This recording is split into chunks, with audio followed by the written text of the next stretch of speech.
दोस्तों, ये आप जो वीडियो देखने जा रहे हैं, ये वीडियो पहले लाइव हो चुका है। तो अगर जिन भी दर्शकों ने इस वीडियो को जब ये लाइव हो रहा था तब देखा था, तो ये उनके लिए नहीं है, ये उन दर्शकों के लिए है जो उस कार्यक्रम को देखना चूक गए हैं। तो यूट्यूब का भी कहना है कि अगर वीडियो सेक्शन में अगर आप डालें तो उसके नोटिफिकेशंस जो हैं थोड़े ज़्यादा लंबे समय तक जो है वो दर्शकों को मिलते रहते हैं।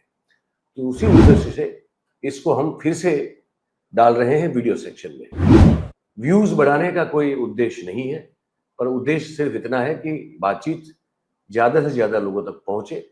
और इसीलिए जिन लोगों ने इसको देखा हुआ है, ये उनके लिए नहीं है। चाहे तो वो देख सकते हैं, लेकिन मूलतः ये वीडियो हम फिर से इसलिए अपलोड कर रहे हैं ताकि जो लोग चूक गए हैं उन तक वो नोटिफिकेशन अगर पहुंचते हैं और वो अगर इसको देख पाते हैं तो वो देख सके। ये कारण है। तो आप इसको देखें। दोस्तों नमस्कार। स्वागत है आप सभी का आप ही के इस मंच पर जिसका नाम है मयूर जानी ऑफिशियल। आज आपको थोड़ी वीडियो क्वालिटी के साथ कॉम्प्रोमाइज करना पड़ेगा, हम भी कर रहे हैं। वो इसलिए क्योंकि पता नहीं क्यों कल और परसों भी हम थोड़े परेशान हुए थे हमारी ये वेब कैमरा से, पर आज वो बिल्कुल साफ मना कर रहा है कि हम काम नहीं करेंगे। तब उसने निवृत्ति घोषित की है या तो कुछ मेडिकल लीव पे गया है, हमको नहीं पता। वो अब रिपेयर करवाएंगे तो पता चलेगा।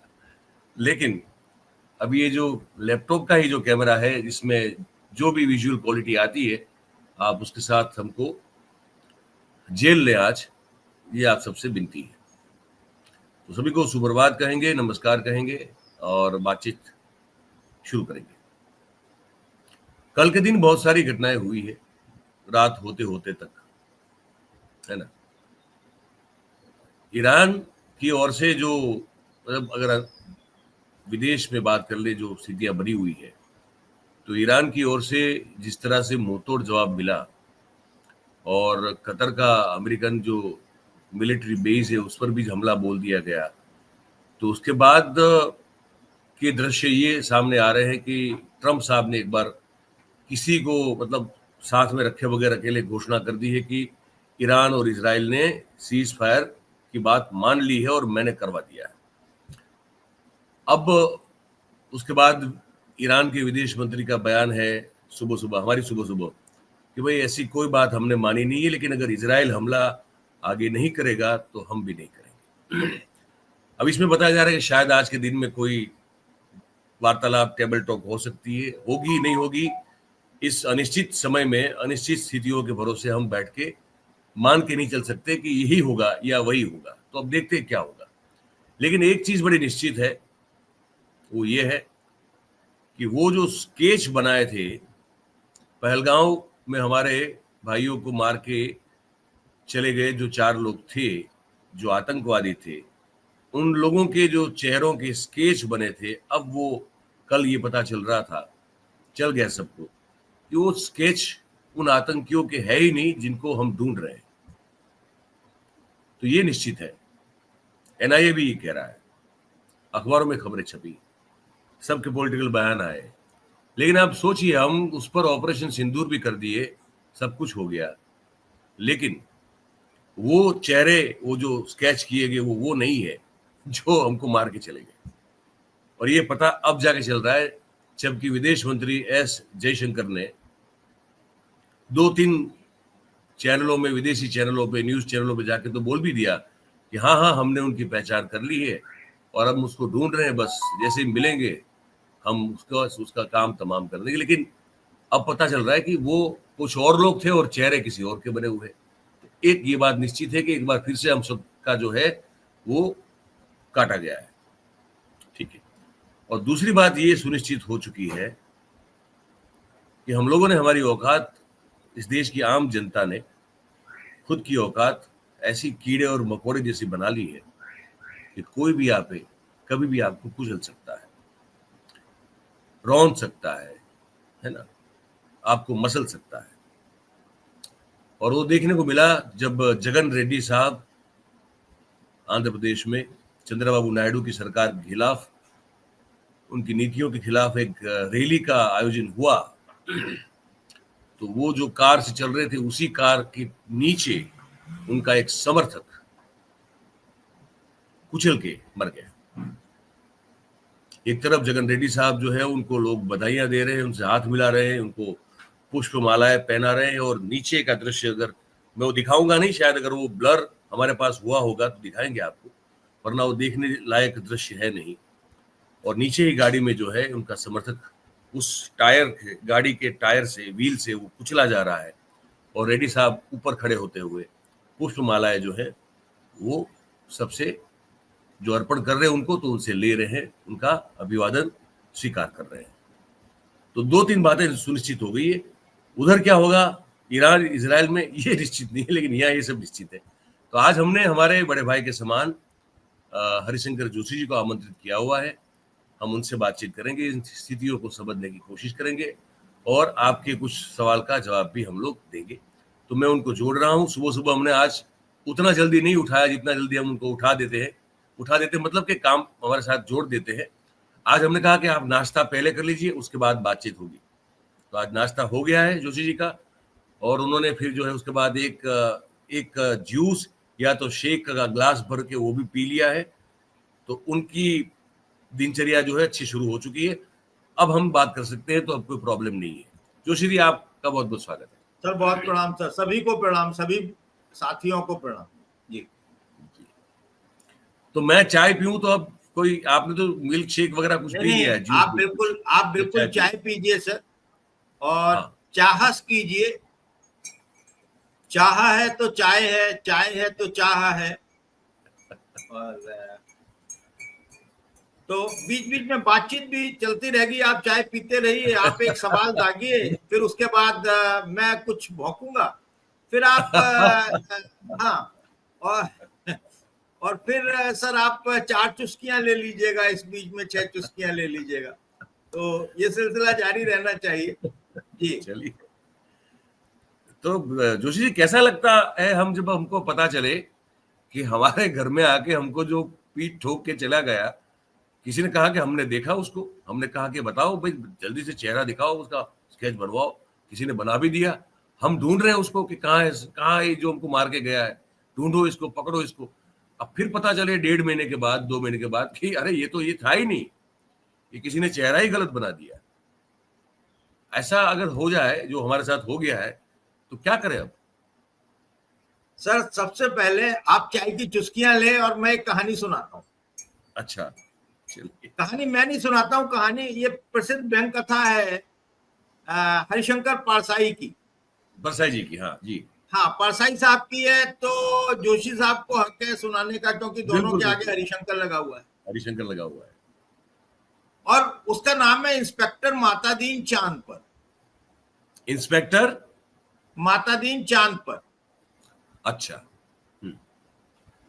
तो बहुत वो कथा इस तरह से है कि चांद की पुलिस बहुत निष्क्रिय हो गई थी, सोते रहते थे, कोई कामकाज नहीं करते थे। थाने में किसी थाने में कोई अगर चला जाए तो कोई अपराध दर्ज नहीं होता था, अमन चैन शांति थी। तो बहुत परेशानी थी। तो पुलिस को चुस्त दुरुस्त करने के लिए एक इंस्पेक्टर की डिमांड नोट भेजा गया चांद देश से। अच्छा। चांद एक देश है, उससे भेजा गया। अच्छा। और वो जब आया तो एक इंस्पेक्टर मातादीन जो है उनको डेप्यूट कर दिया गया, जाइए आप ट्रेनिंग करके आइए। तो वो सबको पढ़ लेना चाहिए, उससे आपको पुलिस का पूरा पता चल जाएगा। और एक बड़ी मशहूर कहावत है, ये लंबी कथा है इसलिए मैं समय बर्बाद नहीं कर रहा हूं, लेकिन उसने किस तरह से वहां पर चांद में डकैतियां शुरू हो गई, वहां पर लूटपाट शुरू हो गई, चोर बनाए जाने लगे। और चोर अगर चोरी छोड़ता था तो उसे पीटा जाता था कि हम क्या करेंगे अगर तू चोरी नहीं करेगा, हम कैसे एक्टिव रहेंगे, हमारा घर कैसे चलेगा। तो ये सारी चीजें थी। एक और बड़ी चुटकुला है, जोक है कि गोर्बाचोव ने रूस के यूएसएसआर के राष्ट्रपति हुआ, यूएसएसआर के, जी, सोवियत संघ के। तो उन्होंने, उनका एक दुलारा हाथी था पाला हुआ, उन्होंने, वो खो गया। तो रूस की पुलिस नाकामयाब रही, बहुत लोगों से मांगी गई, तो भारत के पास भी आई, तो बोले क्या है सब, ये तो हमारा एक इंस्पेक्टर जाएगा खोज लेगा 3 सिपाहियों के साथ में, हाथी है, कोई चूहा थोड़ी है। तो वो मिल नहीं रहा था, अब भेज दिया गया रूस, तो रूस में उन्हें भेजा गया, तो वो अपना करते रहे, इधर जा उधर जा, उन्हें लगा कि यार बड़ा मजा आ रहा है, तरह तरह की खातिरदारी भी हो रही थी, भोजन अच्छा मिल रहा था, रहने को आराम, ऐश करते रहे वो वहां पे। और ऐश में क्या क्या किया होगा मैं नहीं कह रहा सर, रूस गए थे। तो अब समय हो गया, समय सीमा भी तय थी कि हम ढूंढ देंगे सब, 1 सप्ताह में ढूंढ देंगे। अब जब 7वां दिन आया तो बोले हमने ढूंढ दिया है, अब तो हाथी मिल गया, लेकर आ रहे हैं। और वो लेकर पहुंचे और 4 सिपाही हाथी को पकड़े हुए थे, और वो एक गधा था जिसे पकड़े हुए थे। तो उन्होंने कहा कि ये क्या है, व्हाट नॉनसेंस। बोले नहीं सर, ये आपका हाथी है। बोले क्या बात कर रहे हो, ये गधा है। तो बोले सर इसने कबूल किया है कि मैं वही हाथी हूं। और बोले आप देख लीजिए, ये अभी सूंड हिलाकर अपना कहेगा, कबूल करेगा कि मैं वो हाथी हूं, दोनों टांग भी उठाएगा। और जैसे ही उन्होंने कंप्यूटर हाथ में था वो दिखाया, और एक पुलिस वाले ने डंडा हिलाया, तो वैसे ही वो गधा जो था चिंघाड़ने लगा। बोले बता रहा है कि मैं हाथी हूं।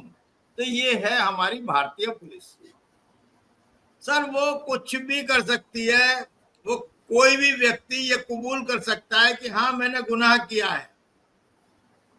और गुजरात हो या उत्तर प्रदेश या फिर कश्मीर हो या कन्याकुमारी, सर सब जगह एक जैसा हाल है। अब आप उन स्केचेस की बात कर रहे हैं कि वो स्केचेज जो बनाए गए थे वो फर्जी निकले, उसके ऊपर ऑपरेशन सिंदूर हो गया। सर आप बताइए कि जो वहां पर व्यक्ति आतंकवादी थे और वो उन्होंने वहां पर सरेआम हत्याएं की, उस जगह पर पुलिस फोर्स नहीं थी, उस जगह पर कोई और सुरक्षा बंदोबस्त नहीं थे, ऐसे समय में उन्होंने वहां पर आराम से इत्मीनान से कत्लेआम किया और वो गायब हो गए। उन्हें जमीन निगल गई या आसमान उन्हें अपने अपने पास ले गया, पता नहीं, गायब हो गए, मुगाम्बो हो गए। ये तो बड़ी अजीब बात थी। अब जब पुलिस फोर्स पहुंची, हल्ला वल्ला हुआ, इतने लोग मारे गए थे, इतने लोगों का वो हुआ था, स्वाग हुआ था, तो तत्काल प्रभाव से उसके स्केच जारी कर दिए गए। ये स्केच जारी किए जाते जी तो बिल्कुल। जब ये स्केच मयूर भाई जारी कर दिए गए, तो आप सोचिए कि इतनी जल्दी, जिसे मतलब जहां कोई पुलिस फोर्स नहीं थी, कुछ नहीं था, और सीसीटीवी कैमरे होते तो ये खबर, मतलब उसकी फुटेज आती सीसीटीवी कैमरे की, यानी वहां पर सीसीटीवी कैमरे भी नहीं थे और किसी को तब तक पकड़ा धकड़ा भी नहीं, लेकिन फटाफट स्केच जारी कर दिया और हमने पता लगा लिया। अब वो क्या है कि कंप्यूटर खोला और उन्होंने एआई को कहा, प्रॉम्प्ट दिया कि भाई ये जो आतंकवादी हैं किस तरह के होते हैं, कैसे होते हैं, हमें एक काल्पनिक चित्र बना कर दीजिए। उसने 4 चित्र 3 चित्र जितने भी थे वो जनरेट कर दिए, और वो जनरेट कर दिए तो वो सबके सामने उन्होंने प्रस्तुत कर दिए, मिल गया मिल गया मिल गया। अब सर वो आए कहां से थे, वो गए कहां पर, ये तो मालूम होना चाहिए। आप मतलब इतनी जल्दी वो कैसे सीमा पार कर गए? और अगर वो जंगल में छुपे हुए थे तो आपके पास ड्रोन थे, आप तो बहुत सर वैसे भी आप चाहते तो नॉन बायोलॉजिकल हैं, आप चाहते तो आप अपनी देह को छोड़कर आपकी आत्मा उन जंगलों में घूम आती और बता देती कि बादल हैं और उसके आगे पीछे से जाइए और बमबारी कर दीजिए। हाँ सर, आप कर सकते थे, है ना। और आपका मीडिया जो है वो बहुत काबिल मीडिया है सर, आपका आपका टॉमी मीडिया है, टॉमी मीडिया सर, गोदी मीडिया मीडिया में क्या कीजिए उसे, उसने कहा कीजिए टॉमी मीडिया है, तो वो सब काम पूरे कर देता। लेकिन सर वो गायब हो गए। अब वो कौन से थे सर, वो थे कहाँ सर, वो रहस्य क्यों नहीं खुलता? पुलवामा का वो आईजी कहाँ है, कुछ मालूम है? खैर छोड़िए। अब वो सबसे बड़ी निंदनीय बात ये है कि आपने उस पर वोटों की खेती करना शुरू कर दिया। आपने कहा कि ये जो लाशें पड़ी हुई हैं ये वोटों के लिए बीज का और खाद का काम करे। आपने उन बीज खाद को उठाया और पूरे भारतवर्ष में आप निकल पड़े और आपने छिड़कना शुरू कर दिया और कहा कि हम मतलब छोड़ेंगे नहीं, जिन हमारी बहनों का सिंदूर उजड़ा है उसका बदला लेंगे। ऑपरेशन सिंदूर शुरू कर दिया। अब ऑपरेशन सिंदूर में आपने हमारी सेना को एक जिम्मेदारी दी, एक टास्क दिया। भाई सेना को टास्क मिला और हमारी जो सेना है वो उसमें बहादुर लोग हैं। सेना की ताकत हमारी अतुलनीय है। हमारे जो फौजी भाई हैं वो दिन रात अपना कर्तव्य पूरा करते हैं। उन्हें जो टास्क दिया जाता है उसे पूरा करते हैं, चाहे वो हमारी जल सेना हो, नव सेना हो और चाहे वो हमारी आर्टिलरी हो। अब सर हमारे जंगी जहाज उड़े और लक्ष्यों को एक एक कर भेजना शुरू कर दिया। एक तो सर उनके परमाणु केंद्र के आसपास कहीं पर उन्होंने निशाना बनाया, टारगेट किया। वो नूर खान बेस की बात कर रहे हैं आप, नूर खान बेस की? हाँ जी। लेकिन सर अगले ही दिन वो जो बाबा जी बैठे हुए, ताऊ जी बैठे हुए हैं, उन्होंने वार रुकवा दी और युद्ध विराम हो गया। आप घोषणा करने जा रहे थे युद्ध विराम की, आपसे 15 मिनट पहले उन्होंने कह दी, बोले 3 घंटा पहले, 3 घंटा पहले। हाँ सर। हाँ। तो वो आपने करवा दी।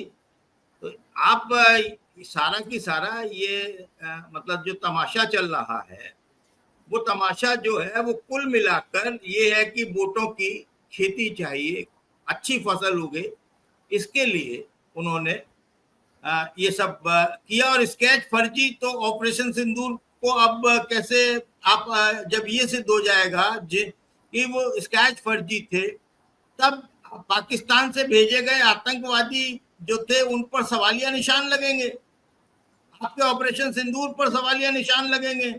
तो आपने पूरे देश की गरिमा को उछाल दिया अगर वो फर्जी हैं। और ये खबरें आ रही हैं, अगर ये खबर सही है तो बहुत ही निराशाजनक बात है। आप समझ सकते हैं कि किस तरीके से देश की मान मर्यादा के साथ में खिलवाड़ किया जा रहा है। जी मयूर जी। जी सर, बिल्कुल। एक और मुद्दा जो है, क्योंकि इस पर बात करना हमारा जरूरी था, लेकिन एक और मुद्दा है जो मैंने कहा कि निश्चित है। एक तो हमारे देश में जोशी जी, वो जो 80% है ना, 80-20 में से 80% वाले, 80% वाले हम लोग, हमारे बीच में ये बड़ा सुनिश्चित है कि हम फिर ऊंच नीच करेंगे, हम ये करेंगे, वो करेंगे। एक यादव जी है आपके, शायद इटावा की घटना है ये, संत सिंह यादव जी हैं, वो कथा वाचन कर रहे थे, पंडितों ने मिलकर उनका मुंडन करवा दिया और उनको ये करवा दिया। वो है, दृश्य भी है, मैं उनकी बातें भी हम लोग सुना भी सकते हैं। तो ये भी सुनिश्चित है कि ये रहेगा, ये कहीं जाएगा। मेरा नाम संत सिंह यादव है सर। संत सिंह, ये बताओ जरा मुझे। जी सर। तुम्हारे एक वीडियो वायरल हो रहा है जी जी, बाल काटे गए। जी, ये कहाँ की घटना है और पूरी बात क्या हुई? ये सर घटना है दानरपुर की। तो वहाँ हम भागवत करने गए, वहाँ से लोग, एक पाठक बाबा और एक साथ में पप्पू महाराज वहाँ के जो मंदिर के हैं, वो लोग आए, हमसे भागवत छटाए। हमारे जो मुख्य वक्ता है मुकुटमणि शास्त्री, उनके साथ मैं सहायकी करता हूँ। ठीक है। मेरा नाम संत सिंह यादव है। हाँ, तो जब हम वहाँ गए तो चूंकि अछल्ला के पास का गांव है, अब अच्छी है। तो वहाँ लोगों ने ये पूछा कि आप पहला श्लोक हो गया, भागवत भी शुरू हो गई। शाम को उन लोगों ने पता लगाया होगा, तो वो बोले कहाँ के रहने वाले, तो हमने कहा हम रहने वाले तो कानपुर के हैं, ये अछल्ला भी हमको हो गई 20 साल रहते रहते। क्या काम करते हो, तो हमने कहा पहले हम शिक्षक थे, स्कूल चलाते थे। क्योंकि जो मोदी सरकार आई तो उस समय प्राइवेट स्कूलों को बंद करवा दिया गया। इसके बाद फिर हम भागवत में लग गए। तो बोले कि तुम्हें पता चलता है कि चमार हो, हमने कहा हम चमार नहीं साहब, हम यादव हैं। तो बोले कि आरडी दिखाओ, तो हमने कहा आरडी तो हम लाए नहीं, आधार कार्ड। बोले कि तो हमने कहा नंबर ले लो हमारा, हमारे घर से पता लगा लो। तो इन्होंने नंबर लिया, हमारे बेटे से पूछा, तो बेटे का नाम जैसे आरडी में हमने क्लिक किया तो उसका नाम लिख के आ गया, राज यादव। इन्होंने कहा कि साले ये 103 देरी है यहाँ पे ब्राह्मणों के गांव में, तुम यादव होकर के चमार होकर के यहाँ भागवत कहने आए हो। और इन्होंने बहुत हमें मारकूट करना शुरू कर दिया।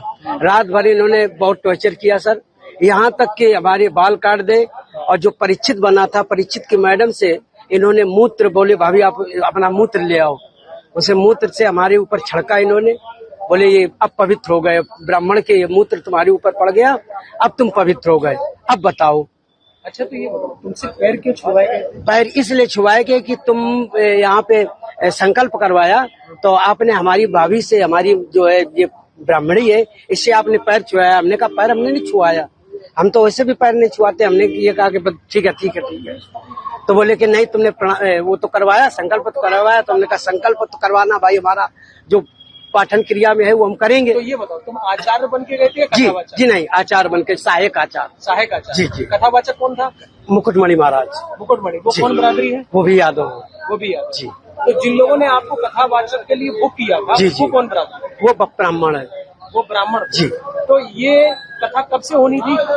ये तारीख 21 तारीख से सर। 21 तारीख से। तो क्या तुमने ये नहीं कहा कि जब ये लोग हमको बुला के लाए हैं, जी। इन्होंने बुक किया है, क्या उन्होंने जाके कुछ? सब कुछ बताया हमने।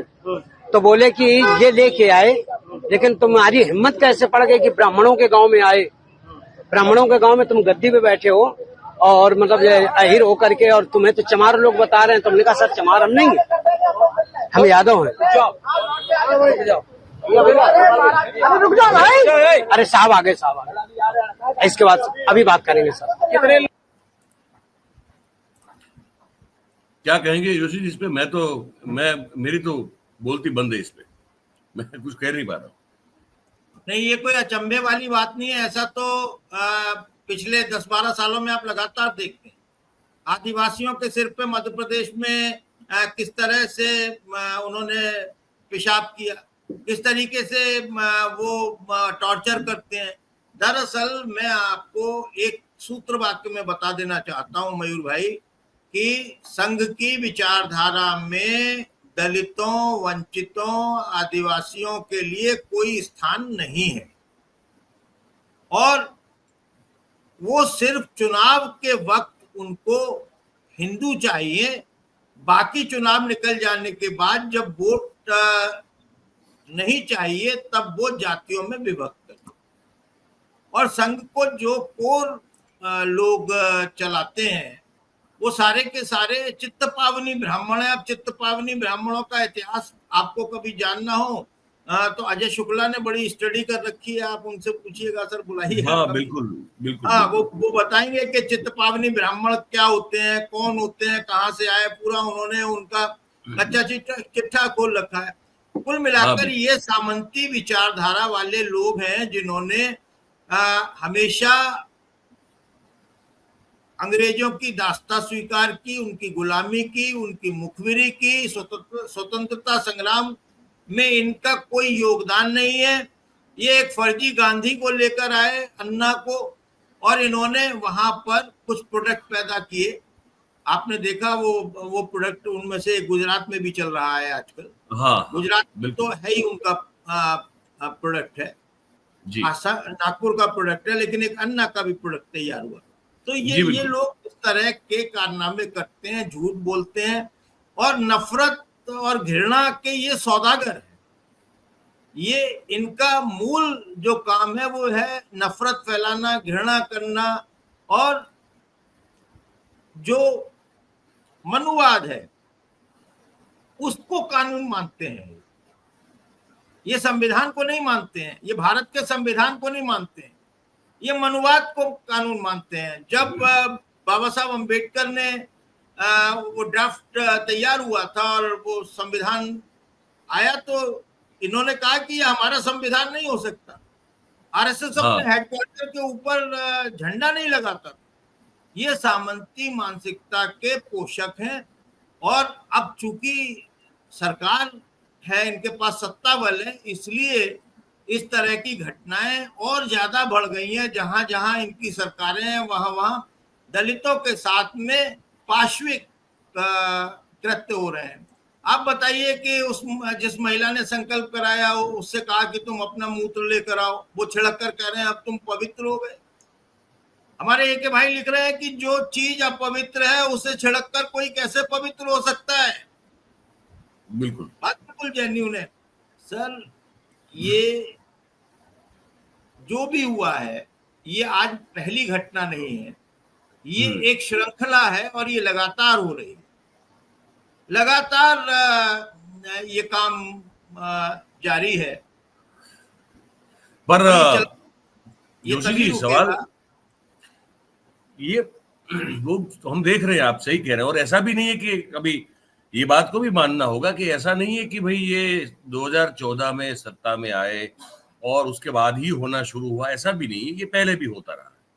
तो ऐसा तो नहीं है। हाँ, जैसे कि इसकी मात्रा बढ़ गई, इसकी इंटेंसिटी, वेलोसिटी कहते हैं जिसको, तीव्रता और उग्रता उसकी बढ़ गई, और इस तरह के जातिगत अपमानों के मामलों की।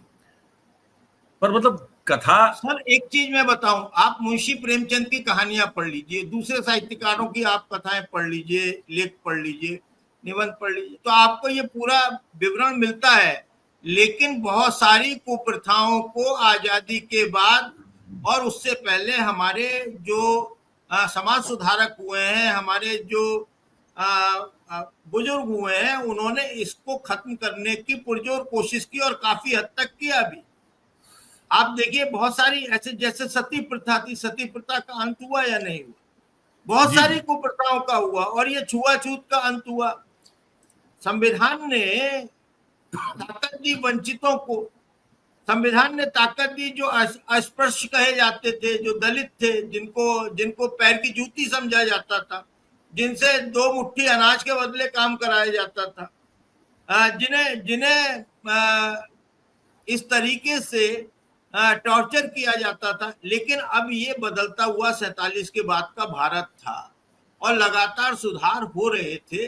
लेकिन अब ये आप देखिए, ये सुधार जो है वो जितने सुधार हुए थे उससे डबल, मतलब स्थिति कई गुना ज्यादा स्थिति बिगड़ गई है। अब वो खुलकर मनोदशाएं सामने आने लगी हैं सामंतवादी और मनुवादी समाज की, ये बहुत है। और अगर यादव होना गुनाह, यादव अगर भागवत कथा नहीं कर सकता तो मैं कहता हूं फिर वाल्मीकि ने रामायण कैसे लिखी थी? इन ब्राह्मणों से ये पूछिए कि फिर वाल्मीकि की रामायण को क्यों मानते हैं ये, अगर यादव नहीं लिख सकता। दूसरा, कृष्ण यदुवंशी थे, और कृष्ण की भागवत को यदुवंशी नहीं करेगा तो और कौन करेगा? बहुत सही बात कही आपने, बहुत ही सही बात कही। यदुवंशी थे, आपका तो सर नाता है, आप उस धरती से आते हैं जहाँ द्वारिका है। मथुरा वृंदावन में तो उनका बाल्यकाल भी था जी, श्री कृष्ण का, तो वो वहां पर तो उनकी लीलाएं दूसरी थी, लेकिन द्वारका में तो वो रहे। तो ये आप देखिए किस तरह से ये हुआ। और ये सुमित वाली जी बिल्कुल सही लिख रहे हैं, जो भी इन्होंने इनकी टिप्पणी को लाइए और पढ़िए सर। ऐसा दुर्व्यवहार पिछड़ों और दलितों के साथ सदियों से होता रहा है, फिर हिंदू बने रहने का नशा क्यों नहीं उतर रहा है? ये तो भाई अब और ये ये आप बताइए सर क्यों नहीं उतर रहा है? सर वही तो चक्कर है ना। ये कल भी हम एक स्पेस ट्वीट, वो एक्स पे होती है ना स्पेस, वहां पे थे हम लोग, ये बात कर रहे थे, बड़े गुणीजन थे वहां पे, वो हो रही थी बात, इसी टॉपिक को थोड़ा बहुत छेड़ा गया था, क्योंकि इसी अपडेट पे बात हो रही थी। तो मेरा ये मानना है कि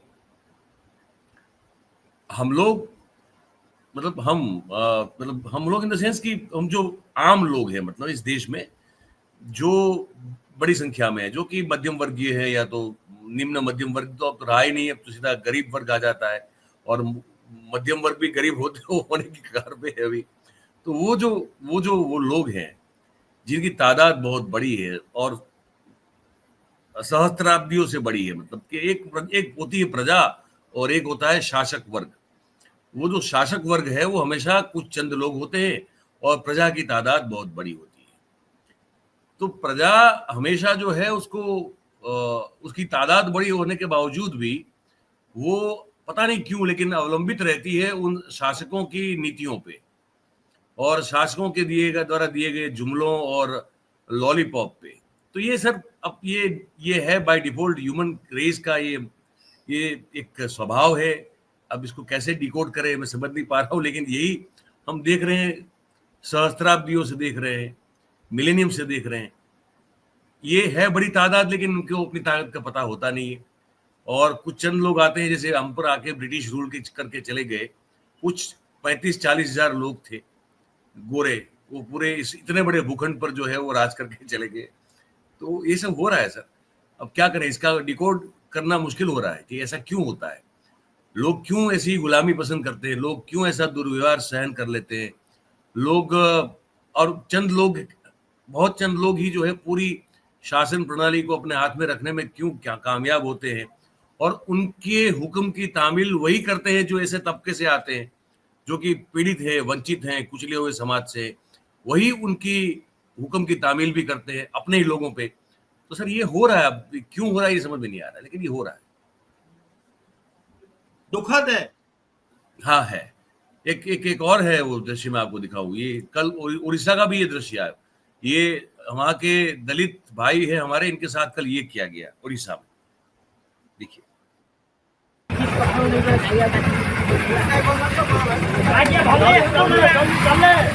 ବାଟ ମାଗେ ଦଉଟା ମାଗିଆ ଗାଈ ବେପାର କରୁଛନ୍ତି, ମାଗିଆ କାଟିବା କଥା ମାଗେ, ଗାଈ ରହୁନି କାଟି ଖାଇବୁ ହଉ।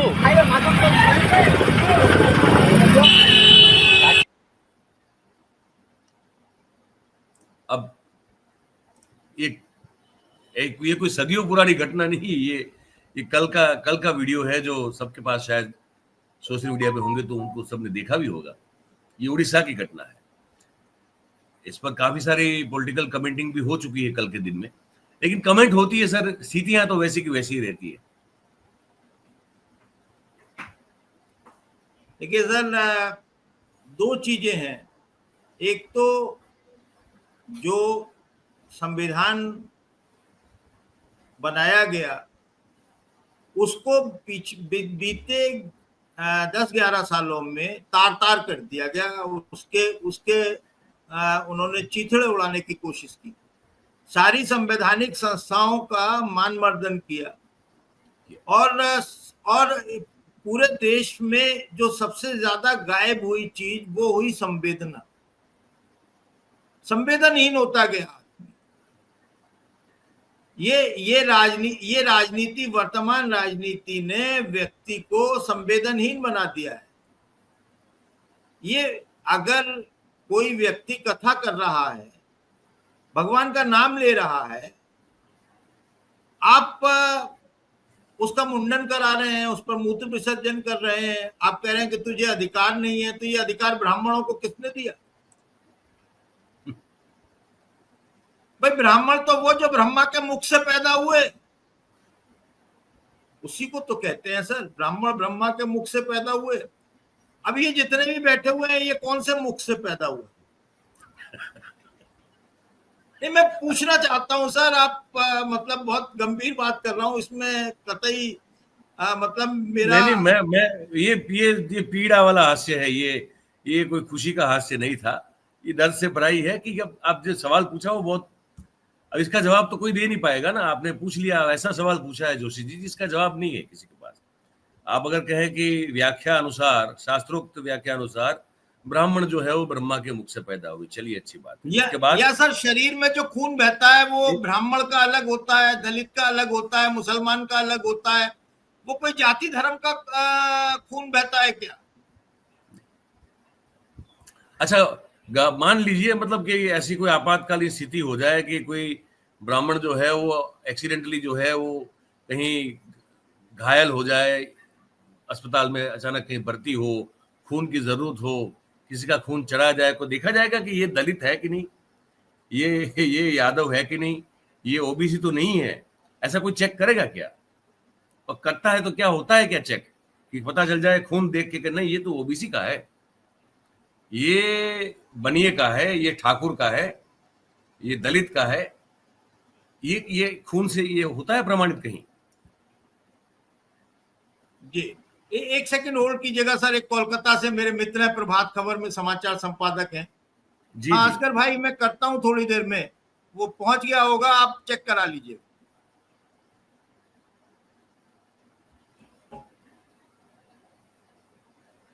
तो ऐसे तो पता नहीं है चलता ना, तरह आप जो तरह कह के रहे हैं हैं। सर। देखिए, है क्या कि ये असगर अली खां है, ये बहुत ही सज्जन व्यक्ति हैं। मेरे साथ अमर उजाला में ये मेरे ट्रेनी रहे, और अच्छा। ये कोलकाता चले गए। अब वहाँ प्रभात खबर में ये समाचार संपादक।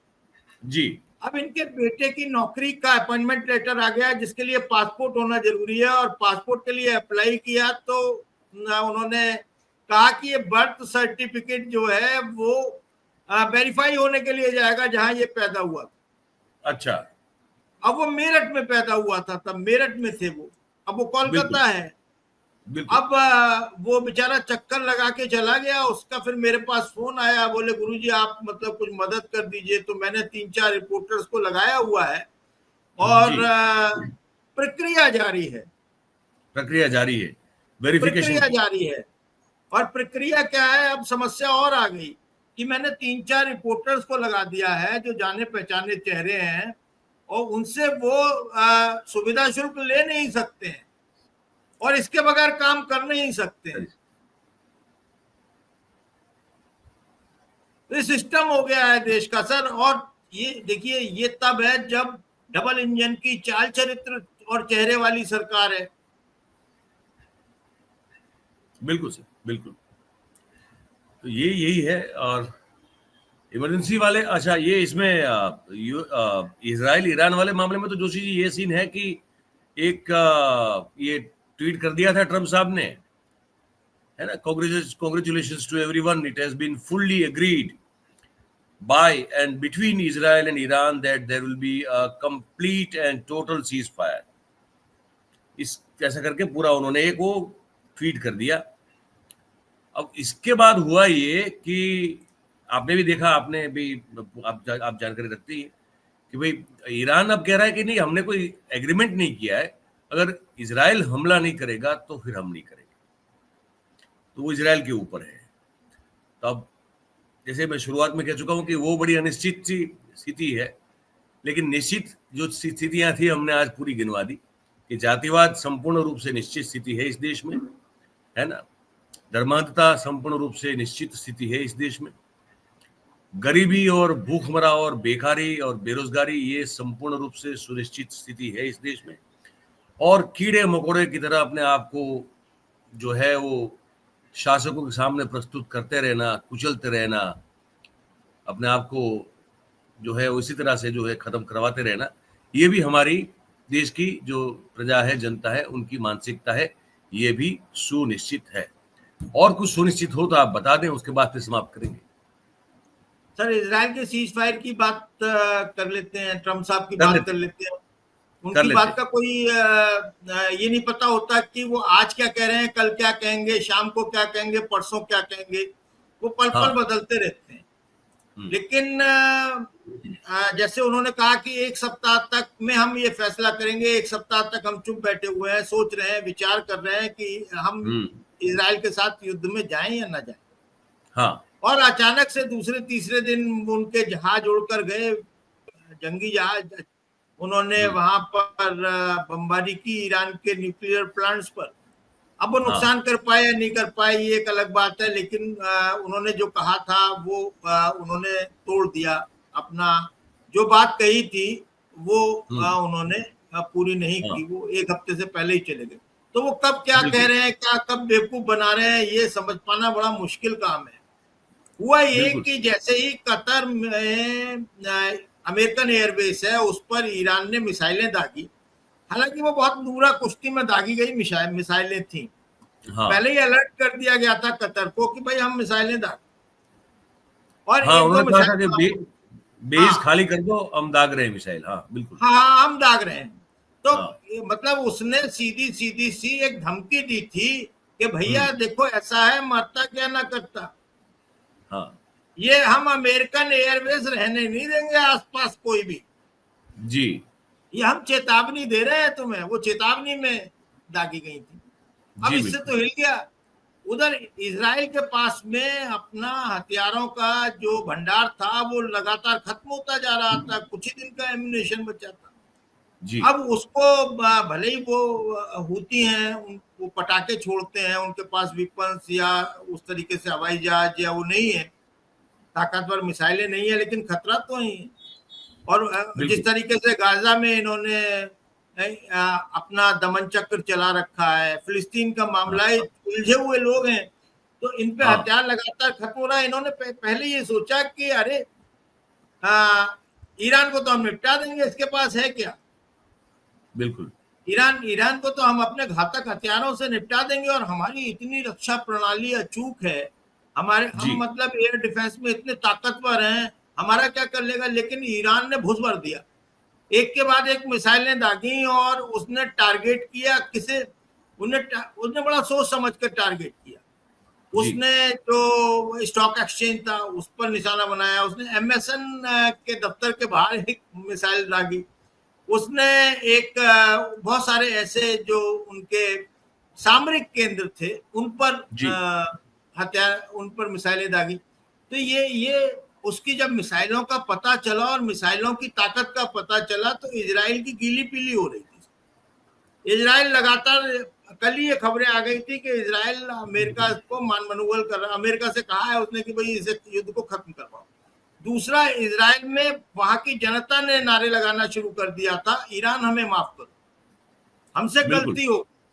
तो जिस देश की जनता, देखिए अंतर क्या है इजराइल और ईरान का। इजरायली नारे लगा रहे थे, ईरान से अपील कर रहे थे कि हमें माफ करो, हमसे गलती हो गई, नेतन्याहू से गलती हो गई, वो नारे लगा रहे थे। और उधर ईरान के लोग अपने जो शहीद थे, उनके शहीद जो मारे गए थे, बिल्कुल मैयत निकल रही थी, जो जनाजे जा रहे थे, उसमें पूरा शहर उमड़ा पड़ा। और मतलब वो तस्वीरें ले लेके सड़क पर थे। दूसरी तरफ आपने तस्वीरें देखी कि इजराइल में एक रॉयटर की तस्वीर आई कि एक व्यक्ति मिसाइल हमले में मरा है, उसको लेकर एक व्यक्ति, उसका रिश्तेदार होगा, तीमारदार होगा, वो स्ट्रेचर पर अकेला लिए जा रहा है, सन्नाटा पसरा हुआ है। दूसरी तरफ ईरान में कहीं सन्नाटा पसरा हुआ नहीं दिख रहा था। तो अब इजराइल ये जो ट्वीट दिखा रहे थे, इसमें इन्होंने बड़ी हास्यास्पद बात है जो लगा कि 12 घंटे में, यानी अब से 6 घंटे बाद ये लागू होगा। पहले 12 घंटे के लिए ईरान हथियार डालेगा, पहले 12 घंटे के लिए ईरान हथियार डालेगा, और दूसरा पक्ष शांतिपूर्ण और सम्मानजनक बना रहेगा। इस मतलब अगले 12 घंटे में इजराइल हथियार डालेगा, तो और इस तरह पूर्ण युद्ध विराम हो जाए। सर ये उन्होंने कह दिया। तो उन्होंने ये बात कही, उसके बाद मतलब ये जब आ चुका था ट्रुथ उनका सोशल मीडिया साइट है अमेरिका, तो ये घोषणा जब कर दी, उसके बाद फिर उन्होंने मिसाइलें दाग दी। ईरान ने 15-20 और दाग दी तेल अवीव पर। और बड़ा आसान है, बोले सब वो तो पहले से ही प्रोग्राम करके रखी हुई थी, उस तरफ जो प्रोग्राम करके रखी हुई हैं वो तो जाएंगी। हाँ ऐसा थोड़ी है कि बटन दबाया और चली गई। तो मैंने इस पर एक विस्तृत कार्यक्रम अपने चैनल पर भी किया है सर। लेकिन ये जो उनके अब विदेश मंत्री हैं अब्बास रागची जी उन्होंने कहा कि ईरान, वो पहले दिन से देखिए ईरान का स्टैंड है कि अगर इजराइल हमले रोक देगा तो हम हमले नहीं करेंगे, और इजराइल हमले रोक नहीं रहा था। अब इजराइल क्या करे? अब ट्रम्प साहब ने या तो उनके कान उमेट दिए, बोले एक भी हथियार नहीं दूंगा, चलो सरेंडर करो, मुझे नोबेल पुरस्कार लेना है, ये दूसरा युद्ध विराम कराना है। तो साहब वो भी अजीब तरह का हमारा ताऊ है। नहीं, वो गजब के लोग हैं। वो तो सर ऐसे लोग हैं कि मतलब इनके वो है ना, वो तो वहां पर शेर पे सवा शेर होते हैं। वो जेडी वांस साहब जो है उनके, है ना, जो उपराष्ट्रपति है, तो उनकी में एक अभी है मेरे पास, वो मैं खोल के लिंक भी सामने बैठा हुआ हूँ। मैं दर्शकों को बता दूं कि क्या हुआ है। एक इंटरव्यू हुआ उनका अमेरिकन चैनल पे, जो बड़ी प्रो ट्रम्प चैनल मानी जाती है, मतलब वहां की गोदी या टॉमी मीडिया है, फॉक्स न्यूज कहते हैं उसको। वहां ये चले गए, जेडी वांस साहब को बुला लिया गया कि भाई साहब आपसे बातचीत करनी है, वो चले गए। तो जेडी वांस साहब को वो जो टॉमी मीडिया के बेचारे एक है एंकर, उन्होंने पूछा सवाल कि आपको पता है, मतलब do you know for sure where the highly enriched uranium is, मतलब जो एनरिच हो चुका, जो कि प्रोसेस्ड हो चुका हुआ यूरेनियम है जिससे न्यूक्लियर बम बनता है, आपको पता है कि ईरान में वो कहाँ है? ऐसा सवाल पूछा। अब ये तो बड़ा मासूम सा सवाल है। तो जेडी वांस क्या बताते हैं आपको पता है?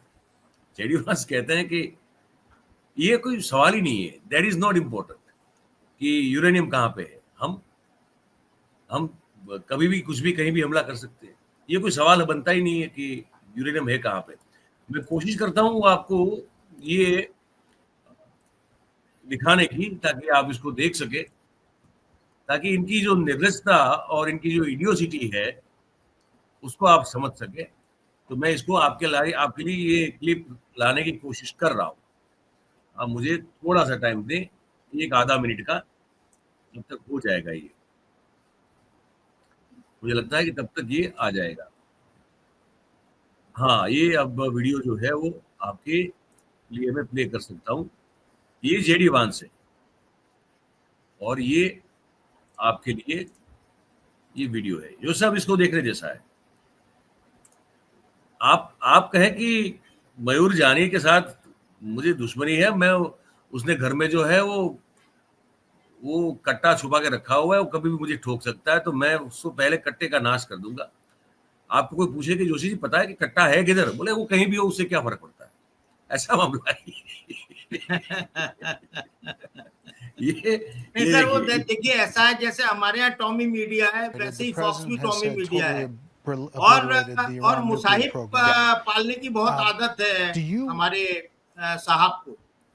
हाँ, मतलब उधर भी इधर भी, मतलब चमचे चाहिए सर, चमचागिरी बहुत पसंद है। वो आतंकी देश पाकिस्तान का आतंकवादी फील्ड मार्शल आसिम मुनीर, वो वहां जाकर भोज करता है, शाही भोज करता है। और सिर्फ किस कारण? उसने कहा कि नोबेल पुरस्कार मिलना चाहिए, पाकिस्तान ने नॉमिनेट किया है। अब वो अपनी प्रोफाइल बनाने में लग गए हैं। बोले भाई सिर्फ एक से तो काम नहीं होगा, प्रोफाइल थोड़ी बड़ी होनी चाहिए या नोबेल के लिए आवेदन जाएगा। तो उन्होंने कहा लीजिए सर, एक और तस्तरी में आपके सामने ईरान और इजराइल युद्ध का पटाक्षेप कराइए। सर ये आप देखिए ऐसा ही मामला है जैसे एक डकैत रात को डकैती करे और सुबह को जाकर वो गरीबों की सहायता करे, गरीब बेटियों का विवाह कराकर उनका कन्यादान करे। ये तो ऐसा ही मामला है। तो अब लेकिन जैसे हो सकता है भाई नोबेल का अभी तक कितना पतन हुआ है कितना नहीं हुआ है मैं नहीं कह सकता। हमारे यहाँ तो आप जानते हैं पद्म पुरस्कार जो है, उन पद्म पुरस्कारों का कैसा पद्म खिला है आप जानते हैं। बिल्कुल सही बात है। ये सुना दे, इसकी ये बातचीत सुना दे हम दर्शकों को ये सवाल जवाब जो है एक बार जरा देख लें इसको आप, है ना, ये है totally आपकी। obliterated the Iran nuclear program. Yeah. Do you know for sure where all the highly enriched uranium is?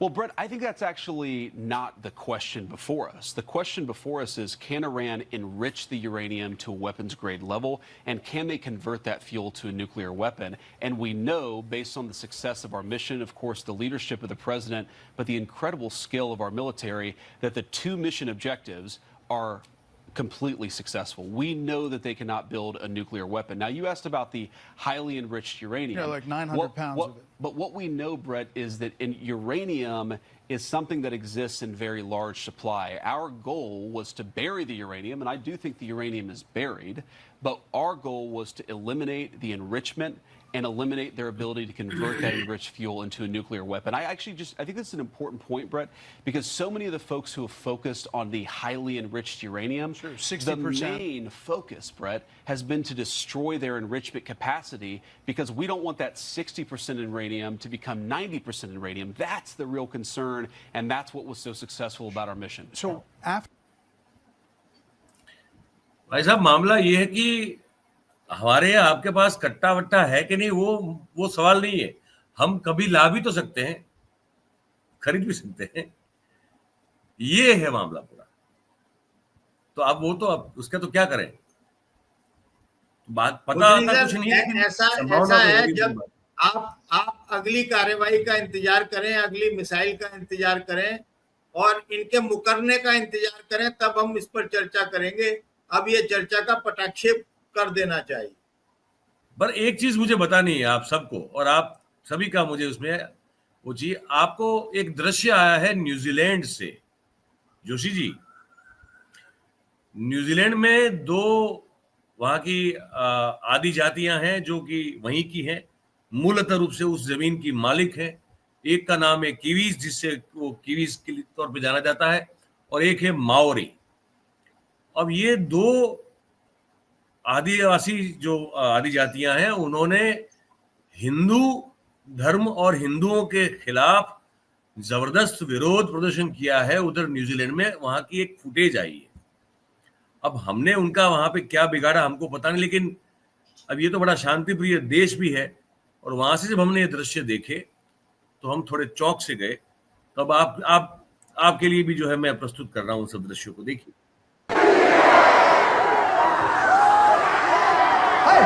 Don't go away, New Zealand. I got some surprises for you coming up that you're going to love. You might not rid of us. I'll tell you right now, when my God says, you shall have no other gods or religions before me, we Hindu. Yeah, Hindu. Hindu is in my country. Hindu say you say peaceful. No. It does not fit. It's not compatible with our religion of Jesus Christ. Rip it up, boys.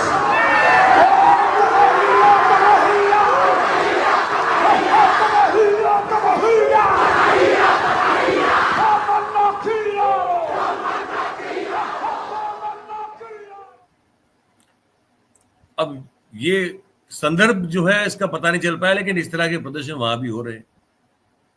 अब क्यों हो रहे हैं ये समझ में नहीं आ रहा, क्योंकि इसकी जानकारी इसके साथ जो लिखावट थी उसमें नहीं थी, जहां जिसने मुझे भेजी थी, और कहा कि ये हो रहा है। अब क्या करें बताइए।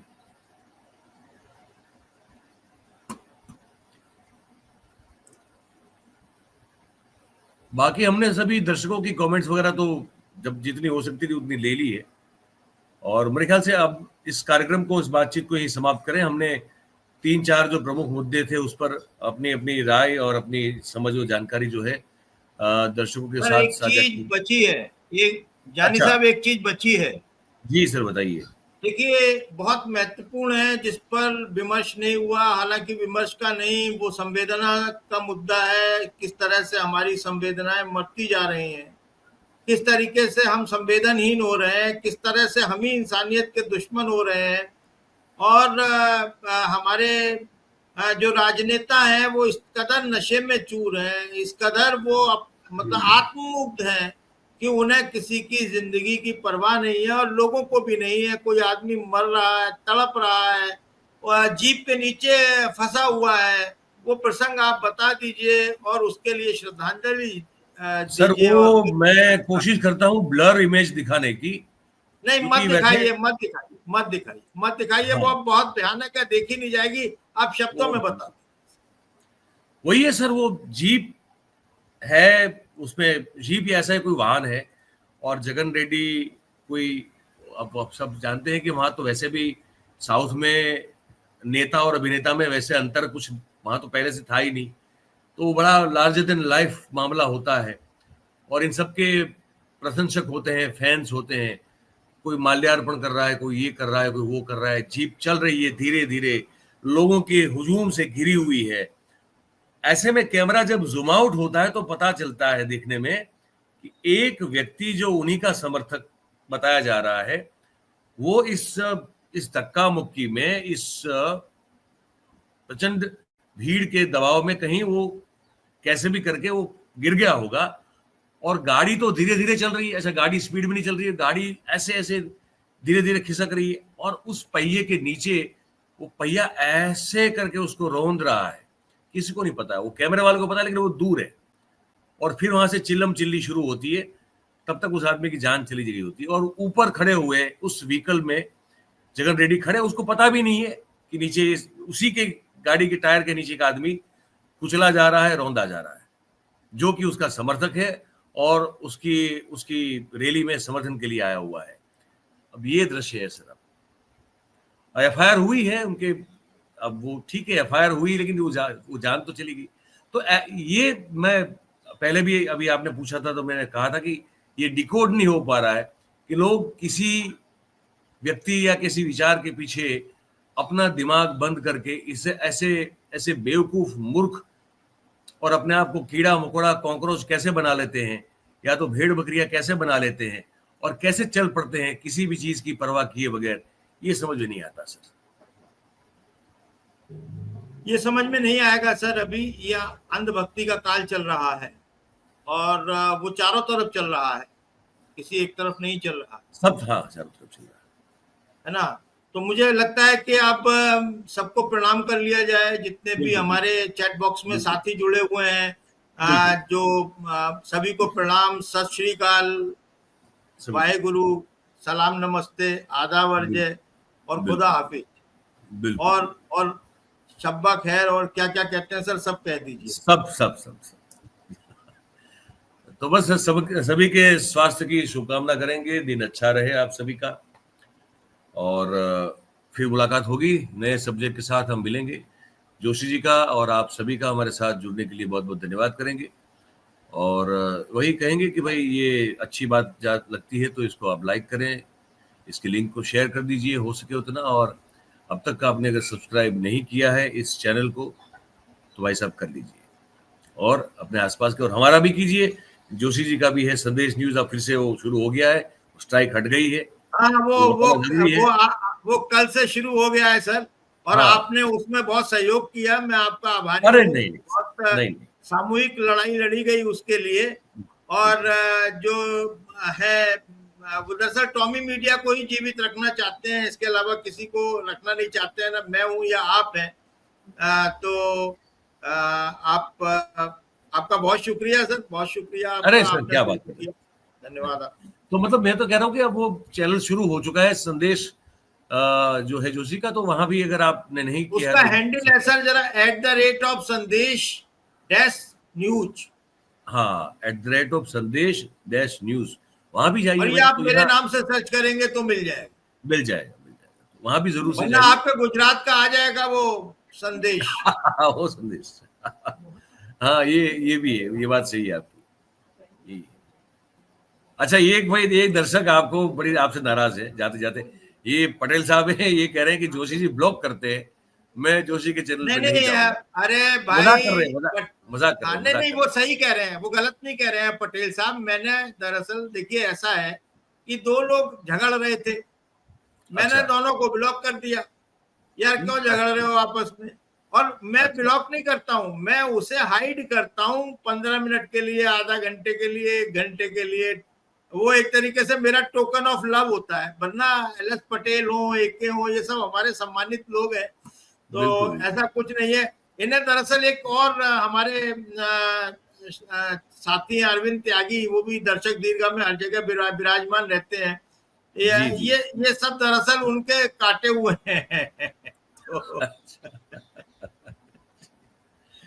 चलिए सर, अब विदा लेते हैं। नमस्कार, थैंक यू वेरी मच, धन्यवाद।